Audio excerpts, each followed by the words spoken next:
가상자산 형사사건과 관련해서 저희가 실무적으로 중요한 판례를 이번 시간에 보게 될 텐데 노 변호사님의 사건 파일도 살펴볼 거예요. 네, 그리고 네. 사회적으로 되게 유의미했던 이제 실제 유죄로 판결이 됐던 사건들도 한번 살펴보도록 하겠습니다.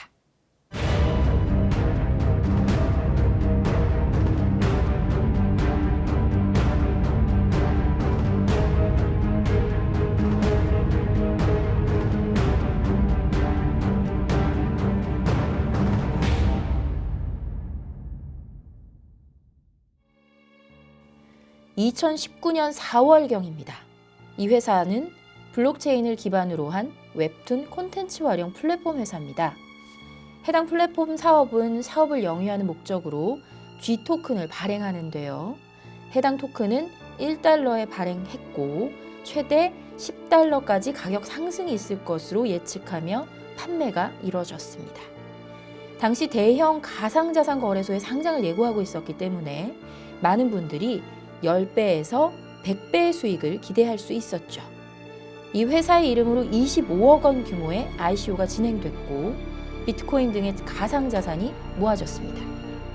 그리고 다음 해인 2020년 9월 5억 원 규모의 비트코인이 토큰 상승을 위한 마켓 메이킹 비용으로 또 모아졌네요. 이 사건의 피고인은 토큰을 홍보하던 투자 리딩방의 운영자입니다.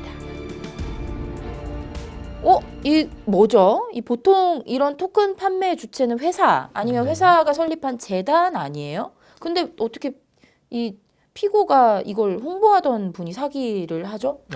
이제 처음에는 투자 리딩만 하다가 이제 본인을 따르는 분들이 많아지니까 결국 자기가 직접 토큰을 발행하게 된 거예요. 만들었어요? 네, 맞습니다. 네. 회사도 세우고 재단도 해가지고 토큰을 발행한 거죠. 네. 본인을 따르는 사람이 많으니까 이제 그 사람들이 다 ICO에 참여해 줄 거라고 생각을 했던 겁니다. 그래요? 네네, 그렇게 된 겁니다. 25억이면 엄청 지금 30억 모은 거잖아요. 네. 그리고 이 사건은 사실 지난해 9월 말에 나온 판결로 사실 판결로 치면 굉장히 따끈따끈한 판결이에요. 그리고 이게 항소심에 있습니다. 아직 판결이 확정된 건 아니고. 1심이 작년 9월에 나온 거군요. 맞습니다. 네네. 네네. 근데 이걸 플랫폼이 만들어졌어요? 그래서? 그러니까 이제 뭐 만들었다라고 피고인은 네. 주장하신 것 같고요. 네. 근데 이제 검사는 이게 피고인이 플랫폼을 정상적으로 개발한 거라고 볼 수도 없고, 그리고 이제 제일 큰 거 여기서 이제 나오는 게 대형 가상 자산 거래소에 상장될 거다 뭐 이렇게 얘기했잖아요. 근데 당연히 상장이 안 됐죠. 상장이 다른 데는 됐어요? 일부 된 곳은 있는데 그런 일부 거래소하고 이제 이 사람이 처음에 ICO 할 때 얘기한 거하고는 너무 차이가 나고, 이 대형 가상자산 거래소에 상장을 시키겠다라고 한 거하고는 너무 차이가 나는 게 10배 이상 수익을 얘기를 한 거예요. 그냥 뭐 물론 10배 이상 수익을 드리겠습니다 이렇게는 안 썼겠죠. 하지만 그런 류의 홍보를 했던 거죠. 그런 게 이제 하나 문제됐고, 또 이제 문제된 게 그 결국에는 이 시세 조종 요 팀하고 해서 투자자들한테 야 이거 시세 이렇게 펌핑 해가지고 수익 줄 수 있어 라고 해서 또 투자를 받았어요. 그래서 이 두 가지 사안이 이 두 가지 사항이 결합된 그런 사안이었습니다. 어떤 법에 이렇게 되는 거예요? 저촉되는 거예요, 그러면? 이게 전형적인 사기입니다. 그리고 금액이 이제 5억이 넘으니까 우리가 흔히 얘기하는 특정 경제범죄 가중처벌 등에 관한 법률에서 얘기하는 더 세게 처벌하는 특경 사기로 기소가 된 거죠. 이제 이 판결을 이번에 이제 소개하게 된 거는 이게 사실은 가상자산 형사 사건에서 굉장히 어떻게 보면은 이정표를 세워준 그런 판결이에요. 그러니까 법원이 이제 처음으로 판결문에다가 자 가상자산 사기 사건은 이런 기준으로 판단을 하면 된다. 라는 식으로 아예 써줬습니다. 그 기준들이 좀 하나씩 살펴볼까요, 그러면은? 네네. 그거 말씀드리기 전에 하나 좀 말씀드리면은 이게 이제 좀 특이한 게 보통 형사재판에서 판결문을 보면은요. 이렇게 이제 순서가 가요. 뭐냐면 검사가 주장한 범죄 사실이 있습니다. 범죄 사실 해서 쭉 나와요. 그래서 이러니까 이런 내용들이 있으니까 피고인이 사기를 친 겁니다. 이렇게 쓰는 부분이 나오고 네. 그 다음에 피고인 및 변호인의 주장 이렇게 해서 그거에 대해서 그 범죄 사실에 대해서 피고인과 변호인이 뭐라고 주장했는지를 정리를 해주고 그런 다음에 나오는 게 판단입니다. 근데 이 판단이 두 개로 나뉘어요, 보통. 그래서 하나는 법리, 관련 법리라고 하고 그 다음에 하나는 혐의별로 구체적 판단 이렇게 나뉜단 말이에요. 근데 이 관련 법리 이게 이제 결국 이 사건이 특이한 건데 보통은 기존의 대법원 판결이나 기존의 선례 같은 거를 가져오면서 그러니까 이런 기준으로 판단을 해야 된다 이렇게 가거든요. 이거 없잖아요. 근데 이거는 없어요. 기존에는 그래서 어떻게 했냐면은 기존의 일반적인 투자 사기나 경제 사기 관련된 대법원 판결을 사실 끌어와서 이렇게 약간 유추 해석을 많이 했던 거예요. 근데 이 사안은 관련 법리에 바로 따단하고 등장한 게 뭐냐면 자, 가상자산과 관련된 이런 거래의 뭐 특징은 뭐고 그래서 이런 기준으로 판단을 하는 것이 맞다. 이렇게 하고 딱 시작을 한 거죠. 근데 이게 정말로 이제 어떻게 보면 법원에서 소위 말해서 칼을 빼든 거라고 볼 수가 있습니다. 네네. 그렇게 볼 수가 있어요. 그래서 그 세 가지 기준이 뭐냐면 좀 더 말씀을 드려보면 크게 보면은 발행인과 백서가 부실한 경우. 네, 이게 하나 있고요. 그다음에 두 번째는 허위의 사실을 공시한 경우. 그리고 마지막으로는 불공정 거래 유인입니다. 네, 요 세 가지인데 막 이 얘기만 들어서는 딱 감은 안 오죠. 그러니까 백서는 보통 제대로 된 팀이라면 네. 이제 법무법인 디라이트 같은데 네. 검토 요청을 하지 않나요? 많이들 해주십니다. 예. 네네. 검토 요청을 안 했나요, 이 팀은? 당연히 안 했습니다. 당연히 안 했고 그리고 이제 발행인과 백서의 부실이라고 말씀을 드렸잖아요. 네. 그게 왜 그러냐면은 기본적으로 이런 토큰을 발행할 때 결국 토큰이 뭐 어떤 플랫폼이나 뭐 메인넷이나 이런 사업과 관련해서 결국 기술적인 기반이 들어갑니다. 그쵸. 블록체인 기술적인 게 들어가잖아요. 어떻게 합의 알고리즘을 설계할 거냐. 맞습니다. 그리고 네네. 이게 어떤 형태로 뭐 해시를 만들 거냐. 뭐 네. 이런 다양한 이야기들이 있죠. 네, 그래서 백서에 보면은 그 멤버들이 이렇게 소개돼서 나오잖아요. 팀 멤버가 팀 있죠. 멤버. 근데 그 사람들이 뭐 예를 들면은 아무 능력이 없는 사람들이라던가 이런 부실을 말하는 거예요.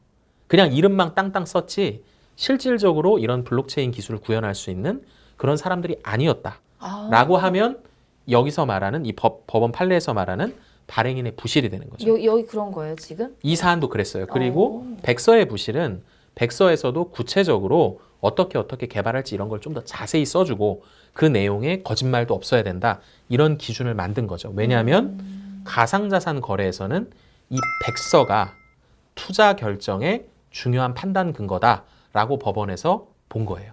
네. 대부분 그거 안 보시잖아요, 근데. 안 보는 분들이 너무 아니, 많으세요. 주식 투자할 때도 안 뭐 보는 분들도 회사 많으세요. 재무제표 안 네. 보시는 분들 진짜 많고 맞아요. 이게 문제예요, 네. 이거는. 네네네. 어쨌든 그건 그렇고 허위의 공시. 허위의 공시는 이제 사실 발행 단계보다는 발행 단계도 있는 경우도 있지만 발행하고 나서 거래를 할 때 이제 예를 들어서 곧 뭐가 될 거다. 뭐 이런 거죠. 이게 상장사도 너무 많으니까. 네. 허위. 다음은 불공정 거래 유인. 이 불공정 거래 유인이 제일 많이 얘기하는 시세 조정입니다. 시세 조정. 그러니까 앞으로의 좋은 전망에 대한 언급을 합리적인 기준으로 얘기한 게 아니라 우리가 펌핑해 주겠다고 하는 거죠. 이게 불공정 거래 유인이라는 거예요. 애초에 이제 네네. 근데 그런 팀들이 너무 많았었는데 네네. 이쪽 시장에선 그게 너무 통용됐어요. 그리고 네. 거래소 상장할 때 거래소 관계자가 직접 요청해요. 맞습니다. 니네 유통 물량 안 나오면 우리 상장 안 시켜줄 거야. 뭐 너무 많이 봐가지고. 자, 그러면 이 사건의 스모킹 거는 무엇이었습니까? 이 사건 스모킹 거는 이제 판결에 나오는 내용으로 볼 수밖에 없는데요. 말씀드린 것처럼 둘로 일단 나눠야 됩니다. 이 사건은 두 가지가 결합돼 있거든요. 그래서 가상자산 발행 당시에 사기 범행이 하나 있고 발행 이후에 추가로 투자받으면서 시세 조종이 결합된 그 5억. 범행 두 개 25억? 맞습니다. 5억. 예, 예. 25억, 5억 5억. 이렇게 두 예. 개가 나뉘어 있어요. 그래서 네네. 먼저 이제 발행 관련된 걸 말씀드리면은 일단 제일 먼저 백서가 바로 문제됐습니다. 백서를 잡고 이 심각한 문제가 있다. 법원이 얘기한 거죠. 백서에 보면은 지금 이 사람이 하려는 그 뭐 무슨 웹툰과 관련된 플랫폼이 있었잖아요. 네. 근데 그 기술 구조랑 그리고 이제 플랫폼의 전망에 대한 내용이 있었는데 그게 굉장히 추상적이고 기술적인 언급이 진짜 없었다는 거예요. 그러니까 한마디로 이 플랫폼을 구현할 수 있는 어떠한 토대도 기재가 안 돼 있었다는 거죠. 예. 그걸 하나 일단 문제를 삼았고 방금 말씀드린 거 있죠? 거기 프로젝트 팀 멤버를 보니까 그 팀 멤버들도 그 사람들의 어떤 백그라운드나 이런 게 이런 걸 할 수 있는 사람들이 아니라는 거예요.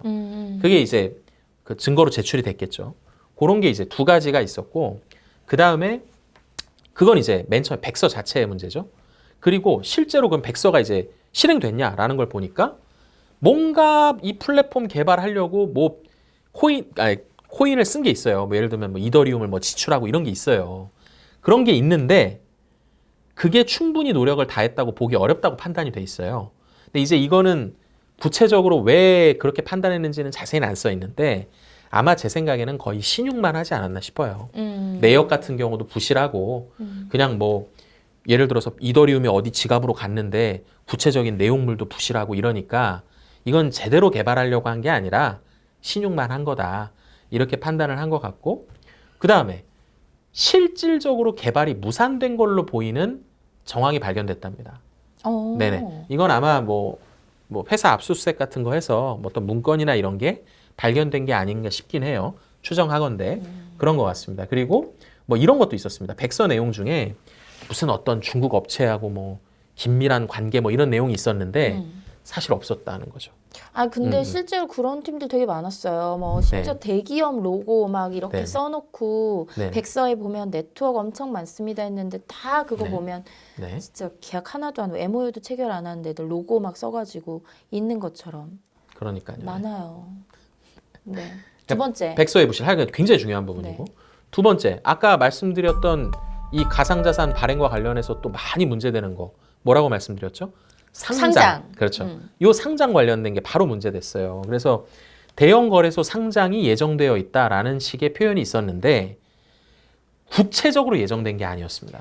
아 이걸 누가 어떻게 해요? 이거 하려면 네네. 단계가 얼마나 많은데요. 그건 맞아요. 근데 이제 이거는 결국엔 약간 입증의 영역인 것 같아요. 그러니까 아마 이 사람도 여기 보면은 판결문에 노력한 건 사실이지만 구체적으로 상장 가능성이 없었다는 거예요. 그러니까 이제 이 부분이 법원에서 약간 어떻게 보면 굉장히 명확하게 짚어준 겁니다. 그러니까 상장에 대한 노력, 당연히 열심히 하겠죠. 사업 잘 되기를 원치 않는 사람은 없잖아요. 근데 이 상장에 대한 노력이 기망이 되지 않으려면 어느 정도 수준이어야 되는지에 대해서 일정한 판단 기준을 제공했다고 볼 수 있는 거죠. 야, 근데 네네. 상장이 되고도 안 좋은 케이스들도 많으니까. 그건 맞아요. 네네. 어. 그래서 이 두 가지가 이제 가상자산 발행과 관련해서 법원이 문제 삼았던 스모킹 건입니다. 그게 그리고 자 이제 5억짜리 이제 추가로 5억짜리. 투자받은 거 그거 관련해서는 일단 이거는 가상자산 발행 이후니까 사업이 진행되고 있잖아요.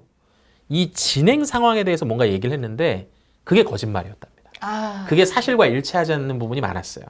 그러니까 약간 뭐 이 사람은 나름의 과장 광고성으로 얘기를 했는데 그게 우리가 흔히 말해서 도를 지나친 거죠. 도를 지나친 게 하나 있었고 그 다음에 이 부분이 또 이제 중요한 건데 투자를 받았잖아요. 근데 이 A 투자를 받은 사람한테 받은 돈으로 이 B라는 투자자에게 수익을 주는 이건 돌려막기. 근데 사실 이 돌려막기는 가상자산뿐만 아니라 경제 사기에서 정말 많이 사용되는 거예요. 그러니까 상대방 입장에서 만약에 돌려막기를 할 거라면 누가 이걸 투자했겠습니까? 그러니까 이 사실을 알리지 않고 투자를 받았으니 사기다. 이렇게 크게 두 가지가 문제가 됐었습니다. 그리고 아까 결국 시세 조종, 마켓 메이킹 얘기가 나왔는데 피고인은 자기가 마켓 메이킹 팀한테 속았다. 뭐 이런 식으로 얘기를 하셨어요. 근데 결국은 법원이 중요하게 본 건 속았냐 안 속았냐가 중요한 게 아니다. 그 진위 여부와 무관하게 투자하는 사람에게 정상적인 거래가 아닌 시세를 조종해서 수익을 주겠다고 한 것 자체가 기망이다라고 판단을 했습니다. 그러니까 이 부분이 굉장히 중요한 거예요. 왜냐하면 사실은 이제 그게 정상인지 아닌지는 사실 따져봐야 되지만 이 가상자산 사업하시는 분들 중에 MM 하시는 분들이 꽤 있거든요. 근데 이제 이런 식으로 지금 법원의 판단이 나왔기 때문에 향후에 굉장히 주의를 요한다는 거죠. 그래서 이 부분이 이 판결에서도 굉장히 중요한 부분이었습니다. 네네. 자, 이 결론 어떻게 유죄가 인정이 됐습니까? 이건 당연히 유죄가 인정이 되셨고요. 이렇게 많은 스모킹 건이 있는데 빠져나가기 어려우셨을 거 아니에요. 네. 그래서 징역 5년에 벌금 10억이 나왔습니다. 네네. 벌금 10억. 결국 이제 돈을 넣으신 분들은 보전받기가 어려운 거잖아요. 그렇죠. 거의 뭐 이 돈은 이미 다 증발했다고 봐도 과언이 아니죠. 네. 불현듯 생각나네요. 이 루나 사태의 핵심 인물 권도영 씨. 비트코인 10,000개 어디로 가져간 겁니까? 거의 한 3천억치 넘잖아요. 네네. 만약에 이게 권도영 씨가 한국에 온다 그러면은 사실 이 판례를 기반으로 해서 네. 뭔가 결론이 나올 수 있을 것 같아요. 지금 30억 토탈 사기죄가 성립되면서 징역 5년에 벌금 10억 원이란 말입니다. 네. 비트코인 10,000개만 일단 눈에 드러났지만 그 수많은 뭐 수사가 진행되고 있는 건이어서 뭐 함부로 말씀드리긴 좀 그렇지만은 그 루나테라 권도영 이런 분들은 사실 이거보다 훨씬 더 셉니다. 엄청 세고 아마 유죄가 인정된다면 엄청난 형량이 있을 것으로 예상이 됩니다. 이 뭐 5년하고는 비교가 안 될 비교가 거예요. 안 되죠. 네네, 그럴 것 같습니다. 돈이 지금 액수가 얼마입니까? 네네. 너무 흥미롭게 들었네요. 네네. 다음 사건 한번 넘어가 보겠습니다. To close the door, been a long time, a year before, and I'm missing you so bad. Gone away.